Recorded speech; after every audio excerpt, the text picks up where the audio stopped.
Olá pessoal, bom dia, boa tarde, boa noite, independentemente da hora que você esteja me vendo.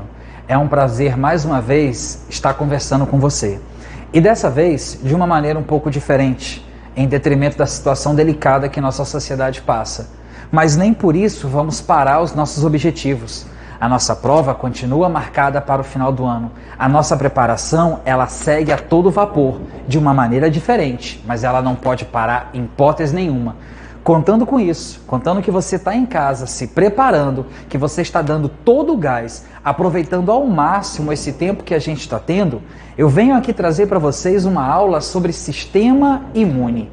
Isso mesmo, uma aula do tema do momento. Uma aula que traz diversas dúvidas pelo que está acontecendo na atual conjuntura social. E um tema que é um dos preferenciais do Enem, e até hoje, desde 2008, todo ano o Enem cobrou uma questão de sistema imune. E podemos quase que, por certeza, afirmar que esse ano não será diferente. Então, na sua prova do Enem, com toda a conjuntura, sistema imune, mais uma vez, vira um tema favorito para o final do ano. Sendo assim, vamos começar a nossa aula. Vamos começar como sempre a gente começa. Vamos começar pelo tópico de número 1. Vamos estabelecer o nosso conceito de sistema imune. Então, no seu material você vai colocar o seguinte: sistema imune é o sistema responsável pela produção de defesas do organismo contra agressores externos. Então, mais uma vez, é o sistema responsável pela produção de defesas do organismo contra agressores externos. E aí você me pergunta, Daniel, o sistema imune, ele só produz defesa contra agressão externa? Via de regra, sim. Se você não tiver nenhum processo patológico, o seu sistema imune está montado para lhe defender contra uma agressão externa. Mas via processo patológico, você pode ter o que chamamos de doenças autoimunes, que são doenças quando o nosso sistema imune confunde alguma parte interna do nosso corpo com um agressor e, consequentemente, ele tenta destruir aquele agressor que, na verdade, não é um agressor. Essas doenças autoimunes são disfunções do sistema imunológico, ou seja, via de regra, não são para acontecer. Vamos pegar só o padrão. Vamos pegar quando o nosso sistema imune vai combater agressores externos. A primeira coisa que a gente precisa fazer em relação ao sistema imune seria uma divisão. Didaticamente, nós temos uma divisão do nosso sistema imune. Como assim uma divisão? A gente pode falar que eu tenho uma imunidade chamada de imunidade inata. O que seria uma imunidade inata? Imunidade inata é aquela imunidade que eu tenho ela comigo desde o meu nascimento, que ela age de forma inespecífica e ela não guarda memória imunológica. Então a gente precisa voltar nesses três conceitos. Primeiro, eu tenho ela desde o meu nascimento. Então eu já venho nascendo com a minha imunidade inata. Segundo, ela não tem especificidade. O que significa não ter especificidade? Ela não vai agir de forma diferente de acordo com o antígeno que queira lhe atacar. Agora, muito cuidado nessa parte. Existem defesas imunes voltadas para bactérias.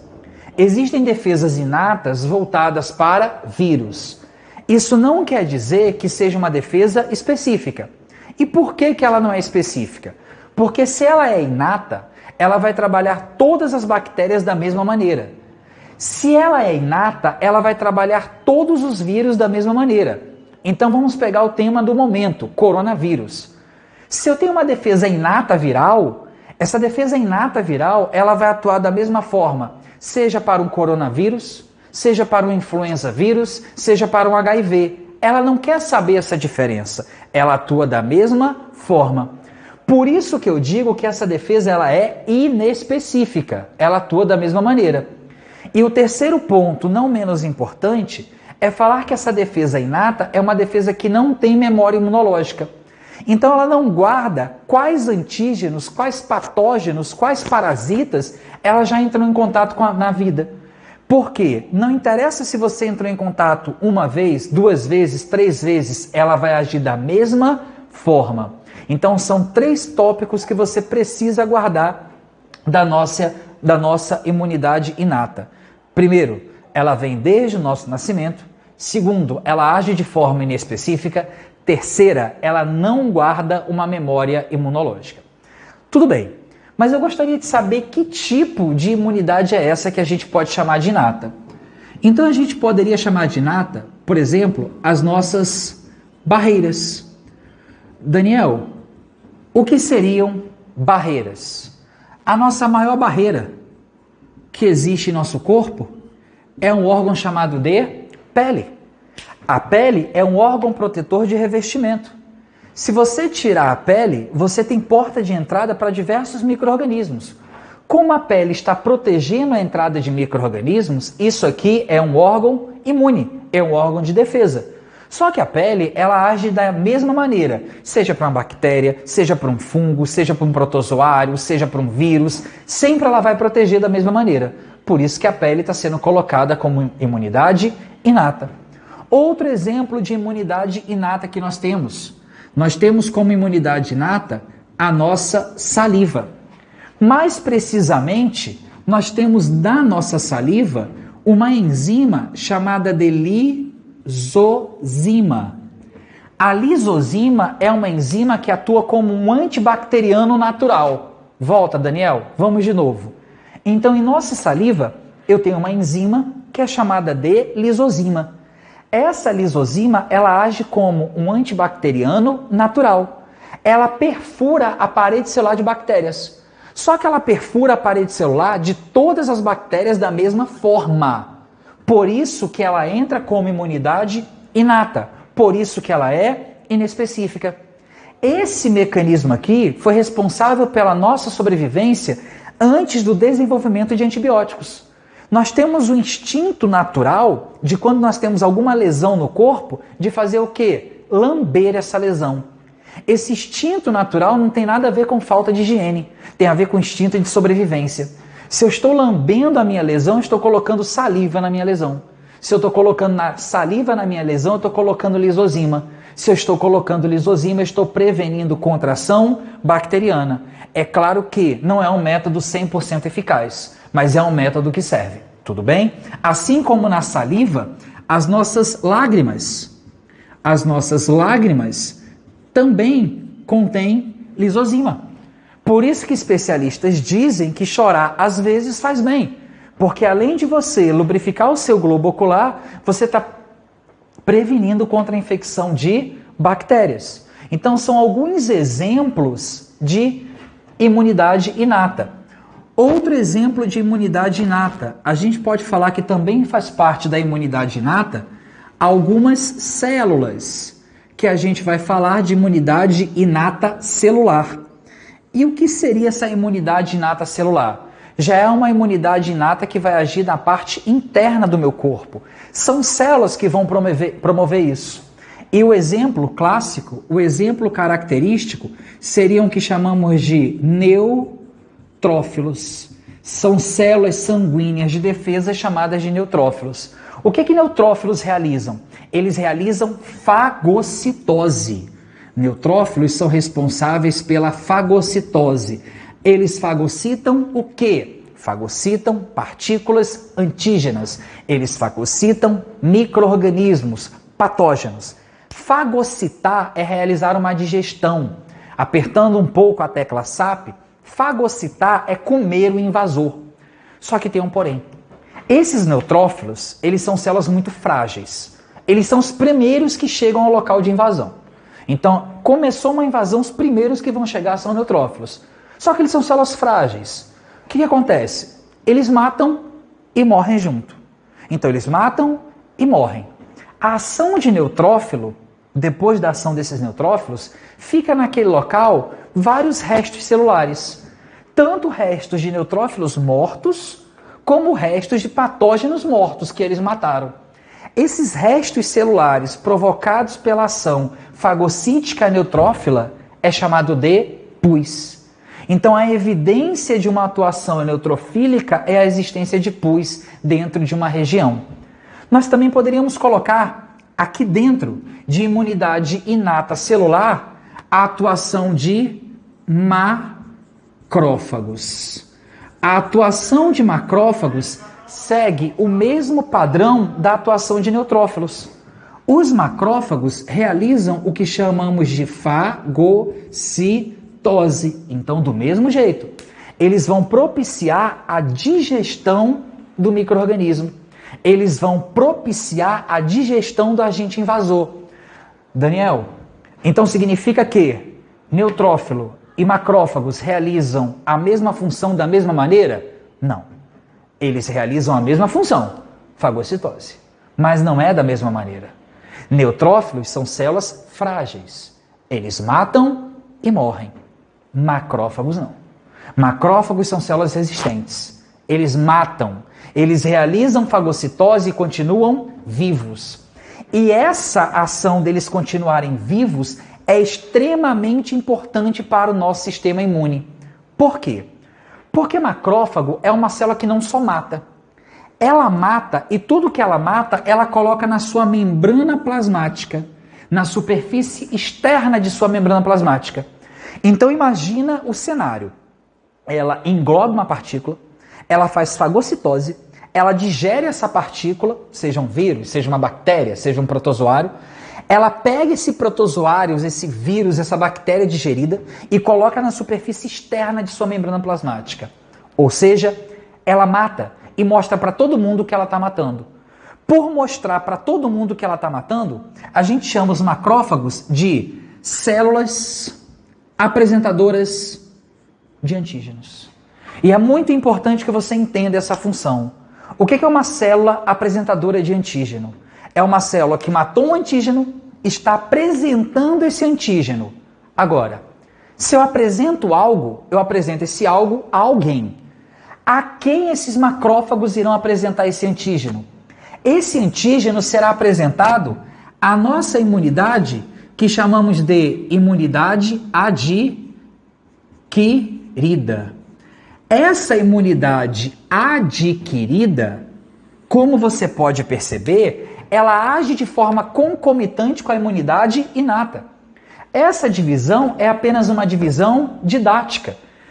Realmente, eu não tenho como separar a ação de uma imunidade inata de uma imunidade adquirida, mas didaticamente a gente consegue fazer isso para facilitar os estudos. Então essa imunidade adquirida, ela pega daqui. Ela pega da apresentação dos antígenos provocados por quem? Pelos macrófagos. E esses antígenos provocados pelos macrófagos começam a ativar uma imunidade chamada de adquirida. Essa imunidade, como você está percebendo, olha o nome, adquirida. Eu só vou adquirir ela depois que eu tiver contato com o antígeno. Isso é muito importante. Eu só e somente só vou adquirir ela depois que eu tiver contato com o meu antígeno, diferentemente da inata. Então, primeiro, eu só tenho imunidade adquirida depois do contato. Primeiro ponto. Segundo ponto, essa imunidade ela é específica. Terceiro ponto, essa imunidade ela tem memória imunológica. Vamos voltar nisso aqui. Primeiro, eu só tenho essa imunidade posterior ao contato. Segundo, essa imunidade responde de forma diferente para cada antígeno de forma particular.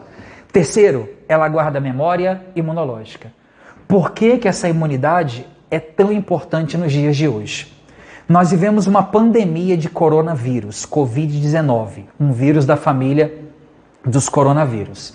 Significa que, se esse Covid-19 é um vírus novo, as pessoas não tiveram contato com esse vírus ainda. Se você não teve contato com esse vírus ainda, você não tem uma imunidade adquirida. É esse o maior risco dessa doença. Por que a transmissão da gripe normal, ela se dissemina e a gente não é tão preocupado? Porque nós temos imunidade contra a gripe, contra resfriado. Essa é a questão. Se eu nunca tive contato com o Covid-19, eu não tenho como ter uma resposta imunológica específica para ele. É o primeiro contato apenas que vai desencadear isso.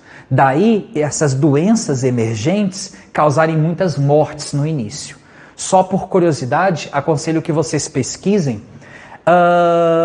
Ontem, o governo da Holanda não decretou isolamento da população.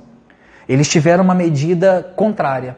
Eles querem que a população tenha contato com esse vírus para criar logo a memória adquirida. Qual vai dar certo, qual vai dar errado, só estudos epidemiológicos mais aprofundados podem falar. Mas essa foi a decisão deles, tá? Continuando aqui. A nossa memória adquirida, ela vai ser basicamente tratada, mediada por células chamadas de linfócitos. Eu preciso que você saiba esse nome. Quando eu falo de imunidade adquirida, a gente fala de linfócitos. Quando eu falo de linfócitos, a gente vai falar em dois tipos de linfócitos. A gente vai falar em linfócitos B e a gente vai falar em linfócitos T. Por que essa divisão? Todos esses linfócitos são células sanguíneas, então são produzidos na medula óssea vermelha. Só que os linfócitos B, eles são produzidos na medula óssea vermelha e saem da medula óssea vermelha amadurecidos. Já os linfócitos T são produzidos na medula óssea vermelha e amadurecem em um órgão de nosso mediastino chamado de timo, daí linfócitos T. Os linfócitos B irão produzir um tipo de célula chamado de plasmócitos. E esses plasmócitos, quando ativados, irão produzir moléculas proteicas chamadas de imunoglobulinas, que irão se dividir em 5 tipos diferentes, que a gente vai citar de forma bem rápida para vocês. Eu tenho imunoglobulina do tipo A, presente em fluidos corporais, saliva, sêmen, lágrima. Eu tenho imunoglobulina do tipo D, uma imunoglobulina de receptores celulares, não é muito importante. Eu tenho uma imunoglobulina do tipo E, uma imunoglobulina voltada para reações alérgicas, que dentro da imunologia são conhecidas a nível médio como sinônimos de reações de hipersensibilidade. Eu tenho uma imunoglobulina do tipo M, que é uma imunoglobulina que atua como anticorpo propriamente dito, aquela que você está mais acostumado. E eu tenho uma imunoglobulina do tipo G, que também vai atuar como anticorpo propriamente dito, daquela que você está mais acostumado. E qual é a diferença da atuação da imunoglobulina M para a atuação da imunoglobulina G? A M, ela tem uma atuação aguda. É a primeira imunoglobulina que chega ao local. Se ela não conseguir dar conta do recado, por volta de 3 semanas após o seu início, vai se começar a produzir a imunoglobulina do tipo G. A imunoglobulina do tipo G é a imunoglobulina de ação crônica. É aquela que começa a atuação de 3 semanas após a infecção e vai até conseguir vencer aquela infecção. Só a critério de curiosidade, a única imunoglobulina que passa pela barreira hematoplacentária, ou seja, mãe-feto, é a imunoglobulina do tipo G, porque ela é monomérica, pequena. A imunoglobulina do tipo M, ela é pentamérica, ela é grande e não consegue atravessar essa barreira. Em termos de linfócito T, iremos dividi-los da seguinte maneira. Eu tenho linfócitos T do tipo CD4+, também conhecido como linfócitos T do tipo auxiliadores ou helpers. Esses linfócitos T são linfócitos responsáveis pela ativação, podemos assim dizer, de todo o meu sistema imune. São linfócitos que gritam o sinal de alerta e avisam o meu sistema imune que eu estou precisando desses soldados todos atuando. Por curiosidade, o vírus HIV, que provoca a síndrome da imunodeficiência adquirida, essa imunodeficiência vai se dar pela morte de linfócitos T do tipo CD4. Todo o meu exército vai estar de prontidão. Mas se eu não tenho quem alerte meu exército não sabe que uma guerra está sendo travada. Se o meu exército não sabe que eu tenho uma guerra a ser travada, meu exército não vai para a guerra. Se ele não vai para a guerra, eu vou perder para o WO. É o que acontece com o paciente aidético. Eu tenho um linfócito T chamado de linfócito T do tipo CD8+, ou, se você preferir, linfócito T citotóxico. Esse linfócito T citotóxico, como o nome está dizendo, é responsável por matar células que já estão parasitadas. Não tem como mais você tirar o parasita daquela célula, então você vai lá e mata a célula como um todo. Ele é citotóxico. Eu tenho um linfócito T, chamado T, linfócito T do tipo supressor, muito importante. A gente está quase no final de nossa explanação de sistema imune e você já percebeu que isso é uma arma muito potente para combater micro-organismos, mas tudo precisa de um começo, de um meio e de um fim. Se eu desencadear todo esse meu exército, eu preciso que depois que eu tenha combatido o meu micro-organismo, esse meu exército pare essa guerra. E quem vai dizer o ponto final dessa guerra? Linfócito T supressor. Quando eu tenho problemas nesse linfócito T supressor, a minha resposta imunológica não para. Se a minha resposta imunológica não parar, eu tenho respostas imunológicas agressivas que podem vir contra o meu corpo, gerando o que comentamos lá no começo de nossa aula, chamando de doença autoimune. As doenças autoimunes têm várias causas. Essa daqui seria uma delas. E para fecharmos os linfócitos T, eu tenho o que eu chamo de linfócitos T de memória. Como o próprio nome está dizendo, esses carinhas aqui são responsáveis por armazenar uma memória imunológica sobre tudo aquilo que eles já combateram.